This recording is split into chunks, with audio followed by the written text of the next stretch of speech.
আদালতে মিথ্যা সাক্ষী দিলে কখন আদালত আপনাকে মৃত্যুদণ্ড দিতে পারে?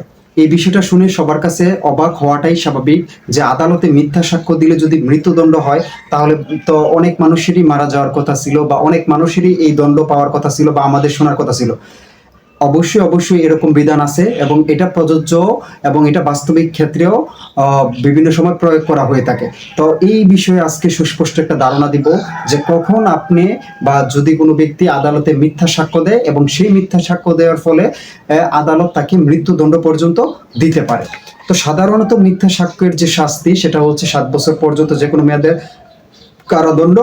কিন্তু পেনাল কোডের 194 ধারা অনুযায়ী আপনি যদি ইচ্ছাকৃতভাবে জেনে বুঝে কোনো ব্যক্তির বিরুদ্ধে মিথ্যা সাক্ষ্য দেন এবং আপনার মিথ্যা সাক্ষ্যর ফলে ওই ব্যক্তির মৃত্যুদণ্ড হয় বা তার মৃত্যু কার্যকর করা হয়ে গেছে, তাহলে আপনার মিথ্যা সাক্ষ্য যদি প্রমাণিত হয়, তাহলে যেহেতু আপনার সাক্ষ্যের ফলে একটা নিরপরাধ মানুষের মৃত্যু হয়ে গেছে, সেক্ষেত্রে আদালত আপনাকে মৃত্যুদণ্ডের সাজা দিতে পারে ওই মিথ্যা সাক্ষ্য দেওয়ার জন্য।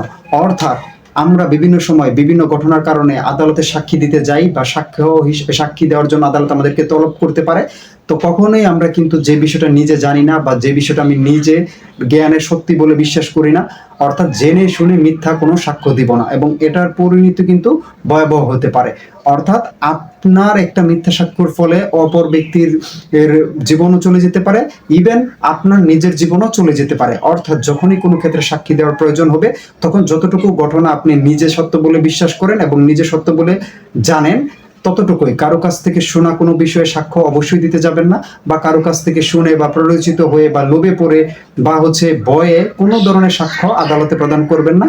অর্থাৎ মিথ্যা সাক্ষীর ক্ষেত্রে যদি কোনো ব্যক্তির মিথ্যা সাক্ষীর ফলে অপর কোনো ব্যক্তির মৃত্যুদণ্ড কার্যকর হয়ে যায় বা তাকে মৃত্যুদণ্ডে দণ্ডিত করা হয়, সেক্ষেত্রে যেই ব্যক্তি মিথ্যা সাক্ষ্য দিয়েছিল তাকেও এই ক্ষেত্রে মৃত্যুদণ্ড বা ওই সাজা দিবে। তো এটা খুবই গুরুত্বপূর্ণ বিষয়। আর সচেতন নাগরিক হিসেবে এই বিষয়টা আমাদের সবারই জানা উচিত। ভিডিওটি ভালো লাগলে চ্যানেলটিকে সাবস্ক্রাইব করে দিবেন এবং ভিডিওটি শেয়ার করে দিবেন। যদি আইন সংক্রান্ত কোনো ধরনের প্রশ্ন থাকে, সেটা অবশ্যই অবশ্যই কমেন্টে জানাবেন, আমরা উত্তর দেওয়ার চেষ্টা করব। ধন্যবাদ সবাইকে।